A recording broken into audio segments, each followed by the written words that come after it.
So do you see it and do you hear me? Yep. Yep, we see you. Thank you. Very good. So thank you very much for having me again. I've been with this conference for a number of years and I've always enjoyed it.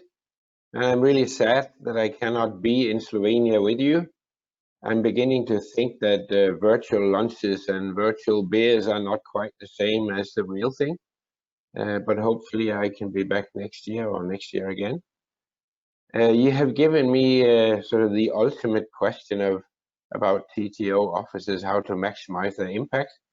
And I think it would be worth a good day's discussion about this. So in these 15 minutes, we'll scratch the surface and not a lot more than that. But it's a hugely interesting question. And I think it's extremely important for Europe in general that we answer this question and actually make it happen. Just about myself, I've been into technology transfer consultancy for 15 years. Today as a part of an IP consultancy company called Plougmann and Vingtoft, headquartered here in Copenhagen in Denmark. Before going into consultancy, I worked with research management, and one of my duties was to be in charge of the TTO office at Risø National Laboratory, which is the largest national laboratory in Denmark. So I also have some practical experience there. But in my consultancy time, I have been interacting with a huge number of TTO offices and have seen all the good things and all the bad things and what is going on in technology transfer. And I just want to share some observations around that. The first thing is that I think that technology transfer is, first of all, a contact sport.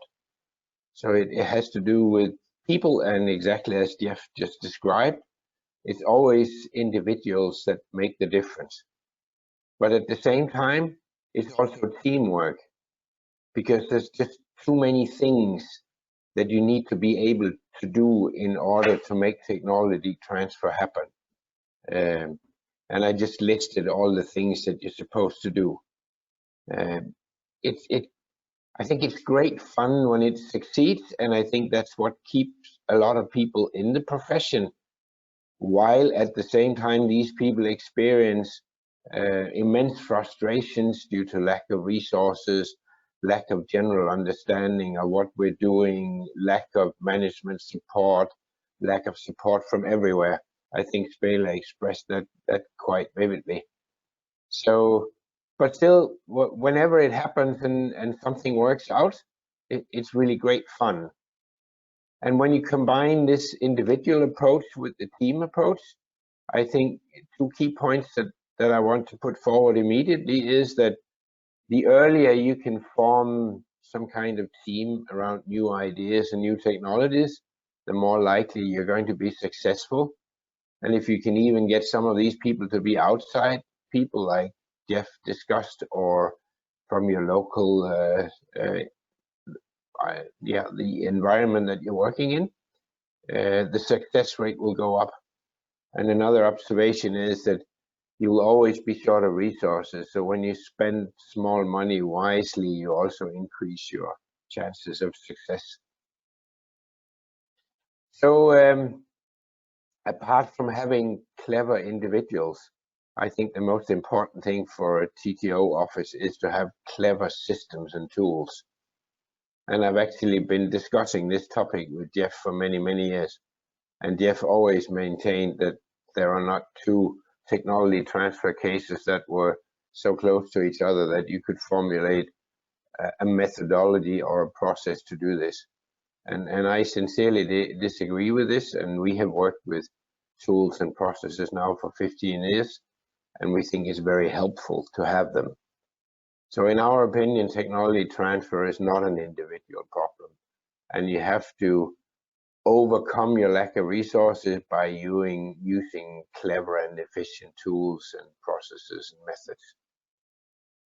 And one sign of success in this field is that, you know, my general observation is that when TTO offices become successful, suddenly industry will start recruiting their staff.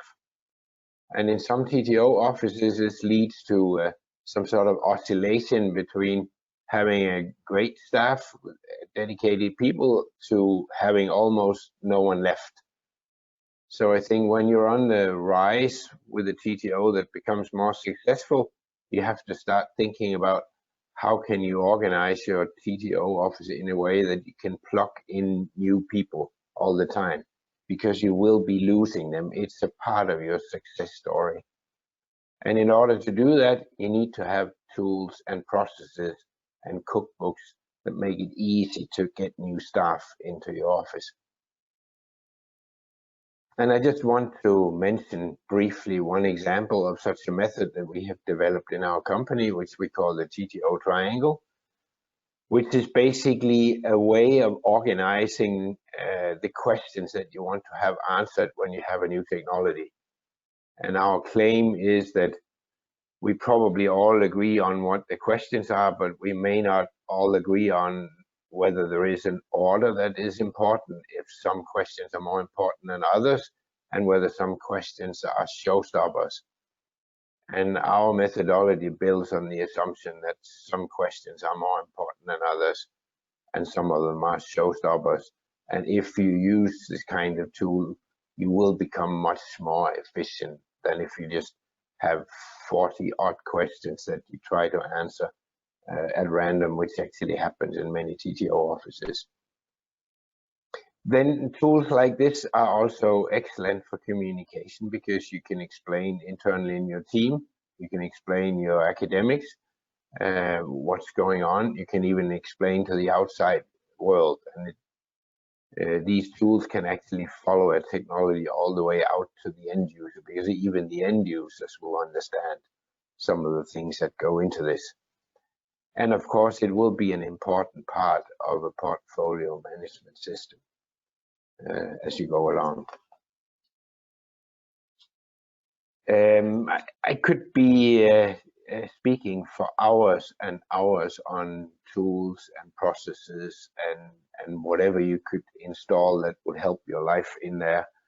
But I think as you go along, you'll find out that you have certain needs in this area, and many of these things can actually be found on the internet. One thing that we use a lot in Scandinavia is a tool called the NABC, which was developed by Stanford Research Institute in California, and which is very closely linked to our triangle methodology. You can find project plan templates, issue log templates, and all these things are all out there. And if you look at what my title included, the funnel, which I've indicated here in the bottom part of the screen. So the funnel of the TTO office, where you stuff ideas in from one end, you analyze and you filter, and in the end out comes deals and dollars. And for running and optimizing a process like this, many tools can actually help you to do this effectively. We also propose you to grade your technologies as you work with them. So if you have a system of individually grading a technology at the point where you are in its development, it will help you a lot, because it will help you to understand what are we missing, what can we actually improve, is it likely that we will ever get there, and as you move along and go deeper into this, you will see that this will become a very important part of your portfolio management system. And of course, it also helps with the communication a lot. And it can be simple or it can be complicated. So we use a very simple system where we grade technologies from 0 to 10. And our experience is anything above 7 will have a good chance of making it. Anything significantly below 7 is unlikely to make it, unless we can really remove some of the stumbling blocks that we have observed. But of course, you can also make much more complicated systems if you like. Then there is the communication part of it. So technology transfer, in a technology transfer office can, in many instances, turn out to be a very lonely thing, where you're given a stack of inventions and you're just asked, go for it, and you try to work out your own ways, and you become a very lonely person. So we think that the TTO offices that are successful are those that combine two apparently contradictory things, namely that they to some extent understand technology, but at the same time they are outgoing and have great social skills. And these people are actually rare. And if you're one of those people who can combine this, you have to think of yourself as a very valuable person, because you will really be the key to making this happen. And the communication skills are a very important part of this business.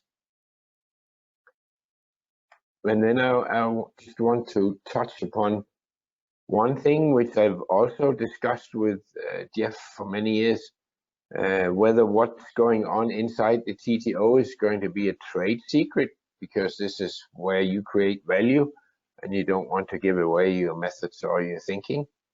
And I think it is absolutely essential that you're transparent and open to everyone around the TTO office, not only your researchers, but also to the external world. And a lot of work in the TTO office runs in a circle, where you get ideas in, they maybe turn into an invention disclosure at some point. You analyze and you filter, you do business development. At some point, an invention, a new technology seems to go successful or it goes bad. And at the point where it goes back, you have to give the idea back to the researcher and explain him, or even better, he understands as being part of the team why it doesn't go anywhere. And if you can make that into a learning exercise instead of just a very negative experience, then you have not a fully happy customer, but a customer that will come back and which will talk positively about you in the organization. And this is very important if you want to do TTO work.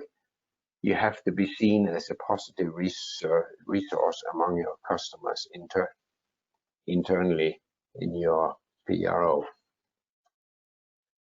Now, as I said, there are many other things that we could discuss. I want to end by a few words on this impact question. And I want to refer to a European project called Progress TT. And one of the things that Progress TT did was to look at what are the factors that make TTO offices successful. And the project identified 4 factors. One of them is trivial. You need to have good researchers. And of course, most of you come from universities that will fulfill this. There are some people who come from very small institutions with a very small number of researchers, and that's very difficult to build a TTO office on that. Then the next criteria is the support of your top management. So the experience is that the more top management support you have, the more management support you have on all levels, the more likely it is that you're going to be successful. And the most successful TTO offices around the world, they have had this support for many years. So if you have any chance to work with your management on all levels, invest time in that. We heard from the director of the Joseph Stephan Institute that he has been supportive for many years for this, and this is a huge asset, and probably also a reason why you're making progress in this area. The third parameter of success is a good functioning TTO office with good tools and processes that can actually work the funnel. And the final success criteria is the stakeholder or ecosystem understanding, that you build an ecosystem around your TTO office and that you use local industry and local investors. And I know from our discussions that you think that Slovenia is a small country with very few resources in this area, but I tell you, working with local resources is a lot easier than working with, American or Japanese companies very far away. In general, I think the idea of small countries, universities with lower brands than MIT and UCL and all of these well-branded universities, it's very difficult for a smaller university with a smaller brand to do technology transfer on long distances. So please keep an eye on your local environment and use it as well as you can. And I think I'm coming to the end. I think that you will be getting access to the slides, and I've added a stack of slides to this presentation about market analysis, which I think is it's a topic that interests me quite a lot, and which I think is being misunderstood by a lot of TTO professionals. So I urge you to go and look at these questions or slides, and if you have any questions, you can always contact me later. I would be most happy to help you with it. So thank you for your attention. Thank you, Jon. Dr. Jon Wulff Petersen, thank you. Now it's time to ask questions. So please type your questions in the box, or if you're a panelist, you can also switch your microphone on and you can ask something.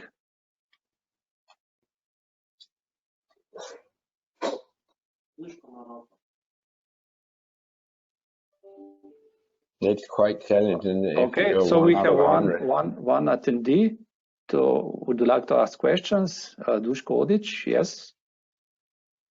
You're self-muted, just please click on the microphone. Just unmute your microphone, Duško, and you will be able to ask. Yes, you are online. Hello? Yes, okay, you can. Thank you. Thank you. Thank you for these initial talks. They were quite interesting, and there was a lot of talking about what to do. Now, in terms of the lessons to learn about these topics, in terms of thinking of do's and don'ts in tech transfer, I would be interested to hear a bit about the don'ts, because we've heard quite a bit about the do's, what to do, what's the good advice, what's the good practice, and so on. So do you have any advice in terms of what not to do? Thank you. Well, I have one outstanding example, and that is TTO offices that work in a vacuum and are unaware of what is going on elsewhere in the university. And we have seen some horror examples of TTO officers who have scared away companies that were putting in millions and millions of euros worth in research in their own institution, and being completely unaware of what was going on. They were damaging the relationship. So I think the TTO office is always a niche player, and a lot of things are going on that you may or may not be aware of, and you have to position yourself very carefully in that picture, because you can do more damage than good. At least that's one example. I mean, thank you, Jon, for giving me time to think while I thought up my own example. Mine is, don't get too far ahead of the research team you're trying to help. You know, otherwise the project becomes yours and a considerable drain on your resource rather than theirs. And I think ownership always has to remain with the academic or research group or individual themselves. So you want to be encouraging them, but you don't want to be too far ahead of them. Otherwise, it becomes your project and you'll very quickly run out of bandwidth. Right. Jeff, you once described the life cycle of a TTO office, starting with basically one individual that will have to work with the academic because you have no other choice. You don't have resources to do it. But then quite often there comes the second phase where you get more resources, and some TTO offices turn towards the inside of the office, and they tend to take over technologies instead of working with the academics, as Jeff is describing. I mean, and this is a very dangerous phase for a technology transfer office. Yeah, I mean, when I first started, there was me and the whole university. That was lovely, because it means I just worked with the people who wanted to work with me, and I wasn't sort of, you know, there wasn't the expectation that I could help everybody, because it was so obvious it was just me. And those were some of the happiest days. Later on, when the office grows, and a large office is a mixed blessing. I think one of the worst things an office can do is to have a grand launch, to tell all academics, this is what we can do for you, because you set expectations so high that you can never meet them. I have an aversion to launch events, because I'd far rather just work underground with the people who want to work with me, without setting the expectation that I'm there to serve everyone. And I think that's the beginning of the end, he says controversially. Yeah, I have one more example of something that you shouldn't do. So if you're trying to market a new technology, don't believe that the industry know what they want or what they need. And don't think that if you meet one of their technicians, he will be excited about hearing about your new technology.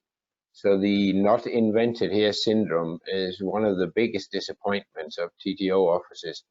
So be very careful of not running into this trap. I think the opposite is also true. You talk to somebody fairly low in the organization who gets terribly excited about what you've got, and you don't realize that he has very little authority to commit the company as a whole to do anything at all. That too.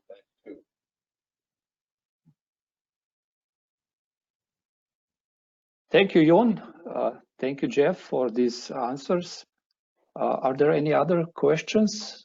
You can also type in the box, or if you're a panelist, you can switch microphone on and you can ask directly.